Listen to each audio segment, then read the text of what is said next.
सरकार खत देतंय, बियाणं देतंय, शेतकऱ्यांपर्यंत ते पोहोचत नाही, मग व्यापारी यामध्ये मोठा घोळ करतात असं वाटतं. कारवाई का होत नाही? नाही, असं काही होणार नाही. कुठे तसं निदर्शनास आलं तर कडक कारवाई व्यापाऱ्यांवरती केल्या जाईल. जून महिन्याचा दुसरा आठवडा संपत आला तरी सुद्धा परभणी जिल्ह्यात आणि परिणामी राज्यामध्ये पाऊसमान जे आहे ते कमी आहे. एल निनोचा प्रभाव मान्सूनवर आहे आणि याच अनुषंगाने सरकारकडून काय उपाययोजना केल्या जात आहे या संदर्भात बोलण्यासाठी परभणीच्या पालकमंत्री मेघना बोर्डीकर आपल्या सोबत आहेत. दिदी, पालकमंत्री म्हणून परिस्थिती समोर गंभीर दिसते.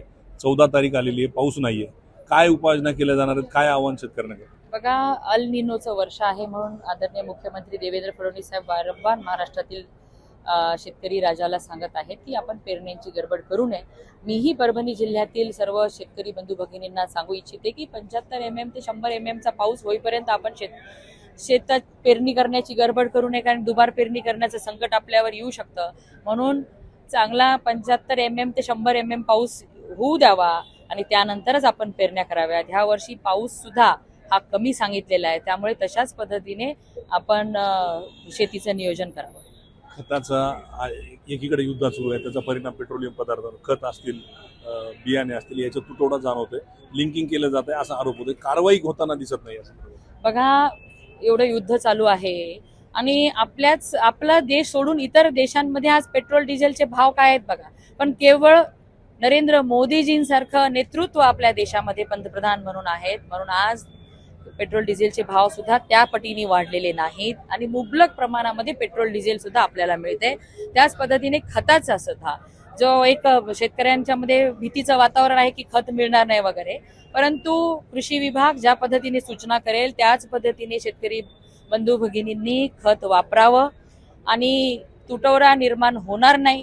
कारण अतिरिक्त खत टाकण्याची पण सवय काही की जास्त उत्पन्न यावं म्हणून करतात, पण ज्या पद्धतीने विभाग सूचना करतात त्या पद्धतीने आपण शेती करावी अशी विनंती. सरकार खत देतंय, बियाणं देतंय, शेतकऱ्यांपर्यंत ते पोहोचत नाही, मग व्यापारी यामध्ये मोठा घोळ करतात असं वाटतं. कारवाई का होत नाही? नाही, असं काही होणार नाही. कुठे तसं निदर्शनास आलं तर कडक कारवाई व्यापाऱ्यांवरती केल्या जाईल.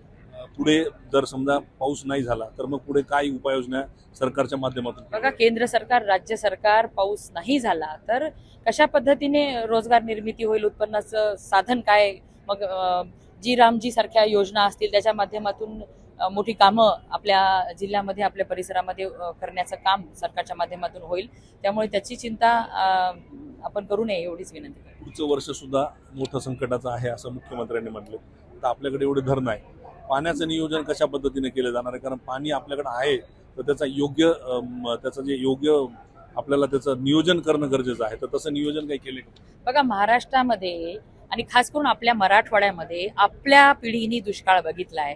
पुढच्या पिढीला दुष्काळ बघू देणार नाही हा प्रण मुख्यमंत्री देवेंद्र फडणवीस साहेबांनी केले आणि त्या पद्धतीने त्यांचं नियोजन चालू आहे. आणि या पुढचं वर्ष आणखीन हे वर्ष अल निनोचं असल्यामुळे पाऊस कमी होईल आणि मग जेवढं कमी पाणी होईल त्याचं योग्य नियोजन करण्यासाठी सुद्धा जसं जलयुक्त शिवार ही यशस्वी योजना देवेंद्रजींच्या संकल्पनेतून राबवली गेली ना, आपण बघितलं अनेक आपले जिंतूर, गंगाखेड सारख्या डोंगराळ भागात सुद्धा हरित क्रांती झालेली आहे. तसेच अनेक प्रयोग मुख्यमंत्र्यांच्या नेतृत्वामध्ये केले जातील आणि पाण्याचं योग्य नियोजन केलं जाईल. पंकज क्षीरसागर, एबीपी माझा, परभणी. एबीपी माझा, उघडा डोळे बघा नीट.